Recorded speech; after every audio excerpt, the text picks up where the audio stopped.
সন্তানকে দেখতে না দেওয়ায় ক্ষোভ, স্ত্রী শাশুড়ির উপর হামলা যুবকের, প্রেমিকাকে সঙ্গে নিয়ে মারধরের অভিযোগ। ধরে ফেলে যুবকের প্রেমিকাকে বেধড়ক মারধর করে স্থানীয়রা। যে ছবি আপনাদেরকে দেখাচ্ছি খড়দার ছবি, খড়দার কল্যাণনগরের এই ঘটনায় বিক্ষোভ দেখানো হয়।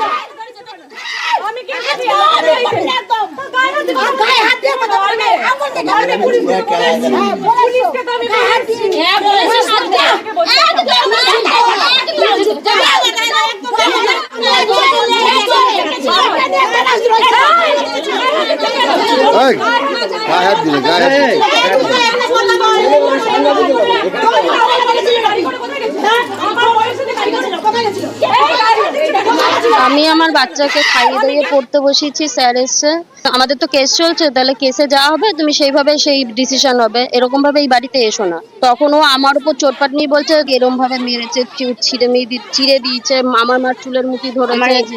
বাচ্চাটা আমার কাছে রয়েছে, বাচ্চাটাকে আমার থেকে কেড়ে নেবে, ইভেন আমার বাচ্চাটাকে কিডন্যাপ করে বাচ্চাটাকে অসুস্থ করে দিয়েছিল একবার নিয়ে। হ্যাঁ, তখন পুলিশ কেস হয়েছিল, আমি খড়দা থানাতে গিয়ে কেস করেছিলাম, তারপরে খড়দা থানা থেকে আমি আমার বাচ্চাকে নিয়ে এসেছি।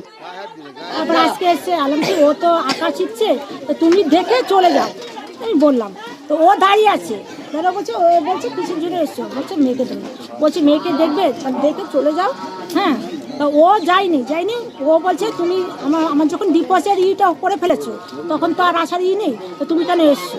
তাই এই দুই এক কথা ও বাজে রাত ভাষা বলেছে, এই যে যেরকম বললো, এসে দেখছি আর কি যায় চুলের ধরে মানে মারধর হচ্ছে। রওরা থানা পুলিশ এসেছিল? হ্যাঁ, রওরা থানার পুলিশ। আপনারা এখন কি চাইছেন, যাবেন থানায় গিয়ে? না, মারও শাস্তি চাই, ছেলেরও শাস্তি চাই।